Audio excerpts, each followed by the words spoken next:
the prolificness of ad networks in the games industry is basically an artifact of the fact that app stores are incredibly shitty at showing the right content to the right people. We eat food which is grown with poison. We put poison in our bodies, so we get ill, so we get sick, so we need to spend money on healthcare. And instead, we could just be eating good food and would be a lot less sick. And then the same company that's selling us the chemical fertilizers is also selling us the medicine, which is Bayer. So they have a massive billion-dollar industry, which is feeding in itself by selling us basically medicine to cure the poison which they're putting into our bodies.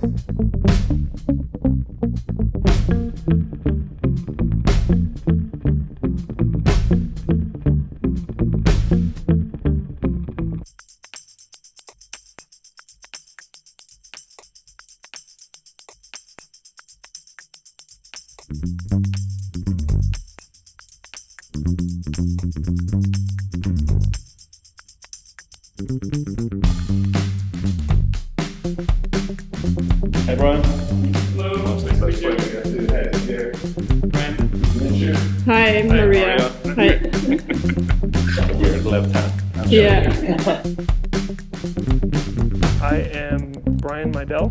I'm the CEO and one of the founders of FRVR.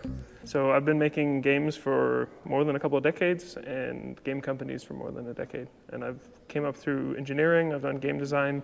I've been like PlayStation 2 lead of a AAA game. I've been building Flash games for a long time. So it's like, I think I've run the gamut. Everything from platform and tooling to really tiny games to really big games. We build a platform that brings games to absolutely everyone, everywhere. And what that unpacks into is building a set of tools and processes and knowledge that lets more people engage with the games industry, basically. So lowering the barrier to entry for people who want to distribute games, for people who want to build games, and generally try to make more people successful at building games. Okay. I believe that anyone will play a game if they're introduced to a game that's right for them and the barrier to entry is low enough. Yeah. How did you settle on Lisbon? That's a good question. I think it probably comes back to having visited because of Web Summit originally. I used to go to Web Summit in Dublin, then I visited here because of Web Summit, and I really loved the city. So when we started looking for a new location to open up an office for FRVR, Lisbon was on the short list, and after a bunch of looking at the different options, we ended up landing on Lisbon. I mean, outside of like the amazing weather and the kind of how pretty and cool the city is, like what else does Lisbon have going for it? A huge part of why we came here was we could see that it was a pretty good local talent market. Okay. I definitely think that worked out the way that we wanted it to. So lots of really sharp people here, good engineering talent, and not like a ton of competition. So one of the other cities we looked at was Barcelona. There's definitely a heavier competition. Yeah, it's pretty established as a gaming hub. Yeah, I mean, obviously we have a overconcentration of people coming from Miniclip because that's like the big game company here. Yeah.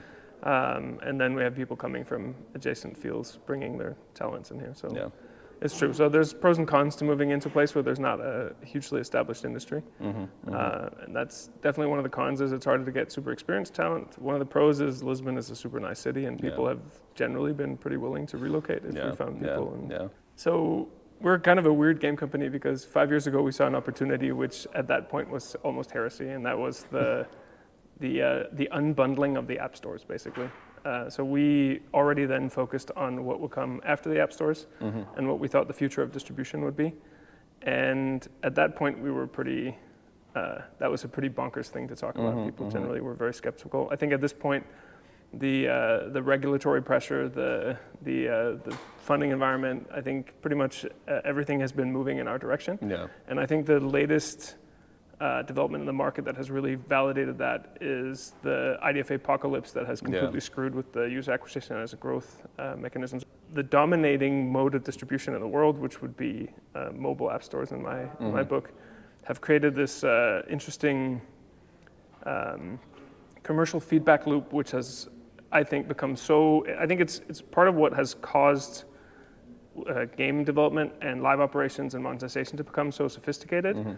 But it has also created this incredibly high barrier to entry and a system that is so sensitive to changes that when the unit economics shift a bit because the ad identifiers go away, it suddenly starts really hurting everyone. Yeah. And this has never been the case in our channels. We've bet on weird, non-standard, non-app store channels from day one.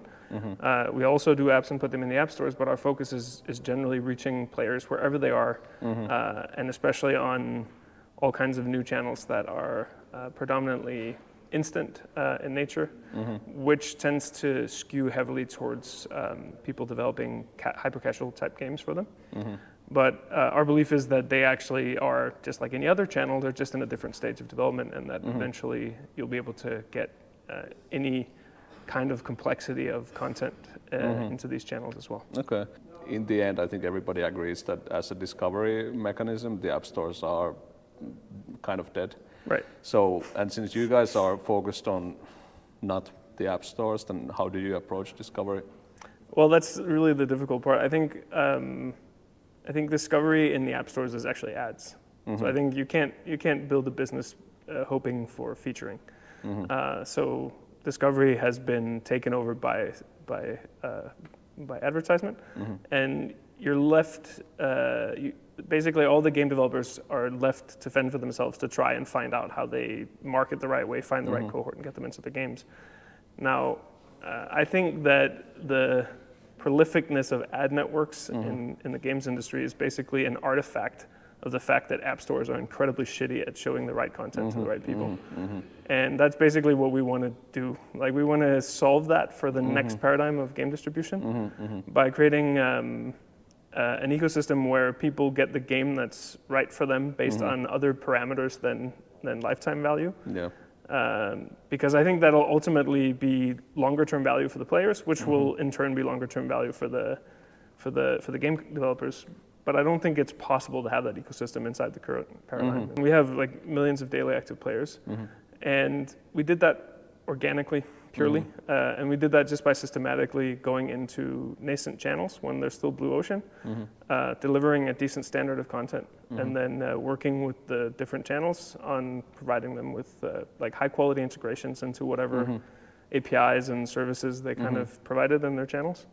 And this was our growth strategy for a pretty long time. Can you give like concrete examples? So we've worked a lot with Samsung and Facebook as two of our big partners. And we've done stuff with Discord and others as well. But the idea is basically that we believe games should be absolutely everywhere. People should be able to play wherever they want, whether that's one channel versus another channel, or what platform, what geography they are in. They should always be able to have something that's fun and entertaining for them. And that also means taking our game catalog and bringing it to every single channel that's out there. And one of the things that happened is early days of FRVR, the Facebook Instant channel opens up. And we were one of the early games on there. And we continue to work together with Facebook on creating the best possible content for those channels. So I think the future of game distribution is messy and fragmented. I don't think there's going to be another like behemoth, monolithic, nice and clean set of app stores. Nothing is going to individually beat the size of the app stores, but I think the aggregate of 100 weird nascent channels is going to bundle up and be a bigger market than the app stores currently are. Unfortunately, I think when platforms don't have competition, they end up becoming rent-seeking assholes. I think it's just the nature of the beast. And I think what happens is that you start with something that's an incredibly valuable thing, like being in the App Store in the early days was totally worth the 30% cut that they take. Nowadays, you're paying 30% for what? You're paying user acquisition on top of that, and then you're paying 30% for what is essentially the world's most expensive payment processor. Cory Doctorow, Yeah. he talks about the enshittification of platforms, and exactly this, that this is like the terminal stage of the platforms, and now it's time for the squeeze. Right. And I don't think they intend to. Like I don't think that's the intention. But there was an entirely new device category that became the dominant computing platform on the earth. I think it's like 4 billion installed base and total addressable market here.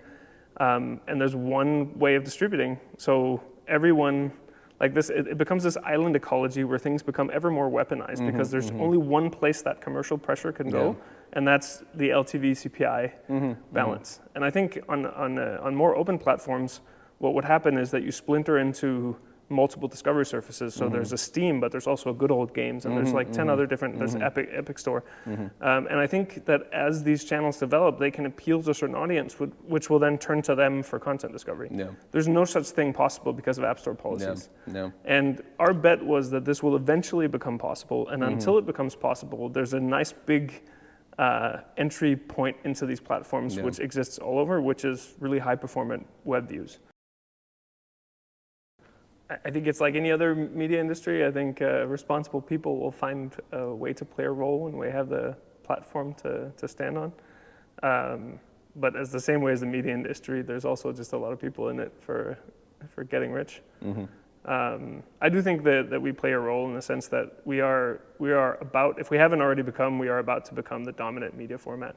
And I think part of the trends that I was talking about earlier is also the proliferation of games as a media format that goes into other channels and reaches people in other ways. But I can see from my kids' generation, their default choice of media is games. Like a TV series is a rider, a side dish to a game. And I think that makes games an incredibly powerful platform for speaking to the next generation. Now, fortunately, as far as I can tell, that generation is already coming into the world with a lot better attitude towards taking care of the planet we live on.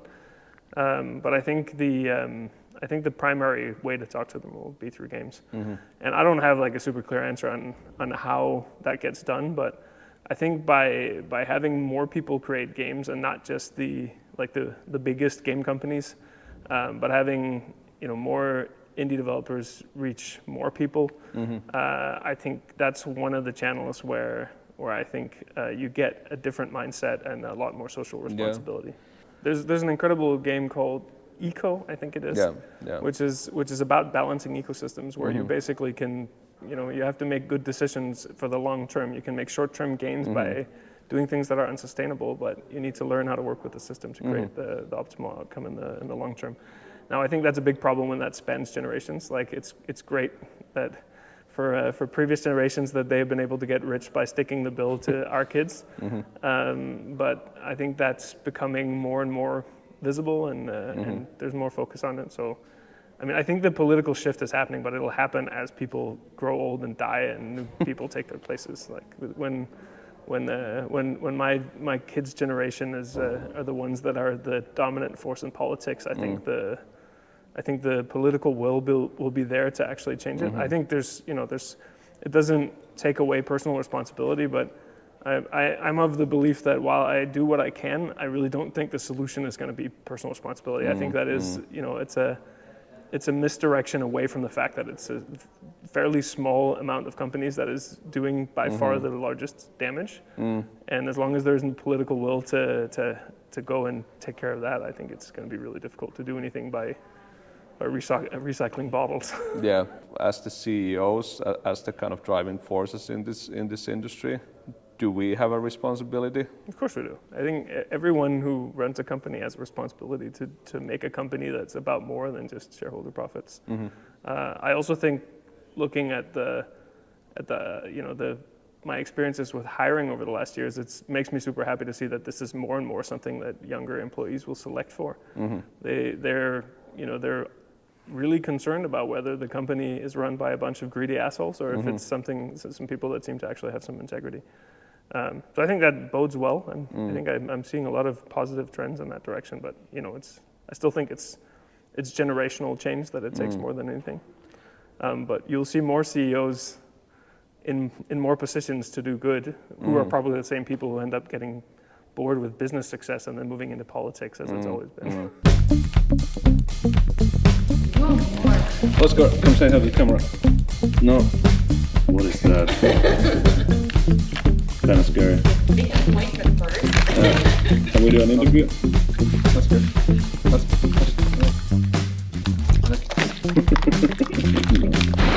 Woo! Nice. That.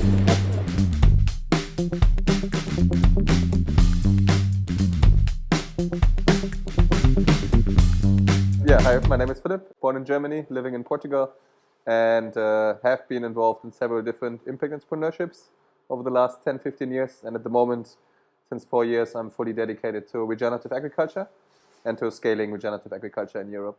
It's agriculture that is in line with nature and agriculture that is focused on building up soil health. So many people don't know this, but at the moment, the way how we are feeding ourselves is essentially one of the main causes for climate change. So 24% of all greenhouse gas emissions are coming from agriculture, but this is mostly due to the, let's say, the industrial farming that has been coming up over the last 50 years. So essentially, in nature, normally, plants take through photosynthesis CO2 out of the atmosphere. They store it in the plant, and they also store it through the roots in the soil. And that is the best way that we have for taking carbon out of the atmosphere. But what we're doing in the way how we're feeding ourselves at the moment is that we're using chemical fertilizers, we're using methods such as plowing, and through that we're releasing the carbon again, and we're destroying the soil life that would normally be building up. And what we are doing is we are connecting farmers in a peer-to-peer learning community so that they can help from each other and learn from each other how to do this in the generally, like, it's actually old school farming, but now it's new to relearn what we used to do hundreds of years ago. And then we connect them with farm coaches, which helps them to figure out how they can transition from conventional towards regenerative agriculture. And then we measure the regeneration that's taking place. So the increase in carbon in the soil, the increase in biodiversity, and the increase in soil water storage capacity. And we enable farmers to get paid for that. And the idea through that is that we slowly take down the barriers for farmers to transition towards this regenerative agriculture and to make it mainstream, so that in the long run, we actually feed ourselves in a way that's actually in line with the planet, that regenerates the soil, and at the same time also fights climate change and builds up biodiversity. We have farmers in the community from 16 different European countries. And to put some things in perspective, we have 10.5 million farmers in the European Union. When we started with this project 4 years ago, we estimate around 1,000 of them were doing regenerative agriculture to some extent. Now we're at 10 to 20,000. And our goal is to scale this up to 1 million by the end of 2025. How did you get this idea? Like, how did it come to be? Yeah, it's a bit of a funky one because so I grew up on the countryside in Germany in a village with 500 people. My godmother had a farm, so I kind of saw the struggles of conventional farming early on. And then I went to the big city. I went to Amsterdam, and I lived for around 10 years in Amsterdam and in Berlin, worked for different impact startups, but always had the idea of wanting to go back to the countryside, but wanting to take the amazing people that I met in these cities with me. So I started looking with some friends where we could essentially build a place in nature where we could be living together. And then Portugal came up as one of the places because Portugal is a country which has been struggling very much with people leaving the countryside and moving to the city. So the countryside has been dying out even more than in Germany or Netherlands or other countries. It's the same trend all over Europe, but more extreme here. So they passed a very smart law that you can buy broken down houses and you can fix them up without any planning permission, any architect or anything, which if you're German, that's amazing. Yeah. And so in 2017, me and some friends, we bought an old abandoned village, a tiny village. So there was 40 people living at the height. It stood empty for 30 years. And we started fixing up that village. And there we have around 20 hectares of land as well. And that's why I started looking first to permaculture. And then I found regenerative agriculture. And then I found some studies from Wageningen University on the carbon sequestration potential of regenerative agriculture, and I found some farmers in America and in other countries leading the way, but I couldn't find much in Europe, and I really didn't understand why this is not how we're doing farming, even though there's a lot of documents which show the many benefits that we would have from it. And then I went on a 1-year journey of basically visiting all the regenerative farmers that I could find back then in Western Europe, was 60, and I basically went from farm to farm. I spoke with the farmers, I stayed with the farmers, and I asked them why they think it's not happening, it's not scaling, and what they would need in order to support. And the answers were almost always the same. And from these answers, we developed basically the concept of climate farmers. Farming is not sexy, which means young people don't want to go into farming. It's really cool to be a games developer. It's really cool to be a cameraman. It's really cool to be an entrepreneur. But young people are not excited at school to become farmers. And this is a big problem because we need farmers to feed ourselves, but the way how we treat them in society, it's not made attractive for them because the job is not very attractive. They don't get a large share of the profits from the food, and it's also not well regarded in society. So that's why we took the name climate farmers and why a lot of what we're doing is storytelling.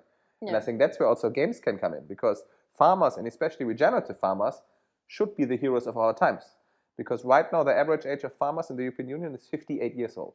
And people in their late 50s, they're not going to change their ways. So the main demographic that we see for farmers which are willing to go onto this regenerative path with us is that they're between 35 and 40, 45 years old.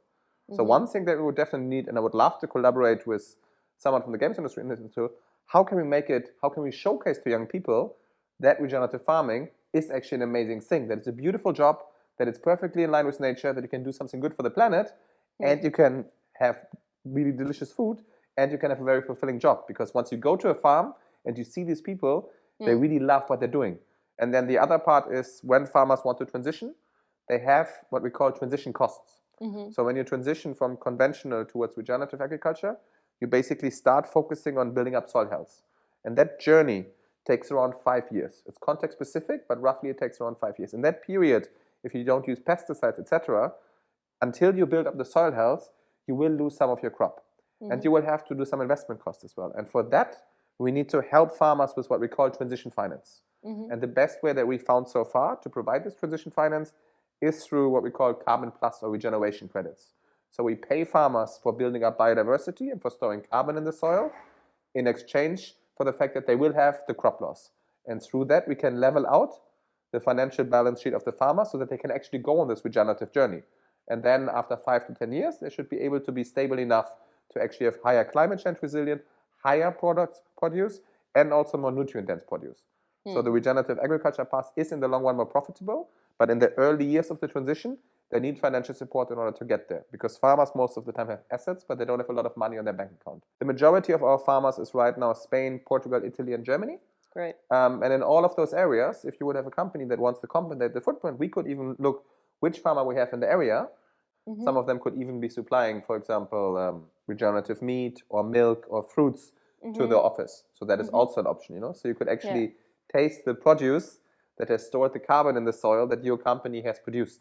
So you could have a full circle. We love nature's cycles here. Can you maybe tell me a little bit more about the certificates which you're handing out? Because like as far as I know, it's like the TÜV certificate, but can you talk a little bit more about that? Because there are so many out there, as you know.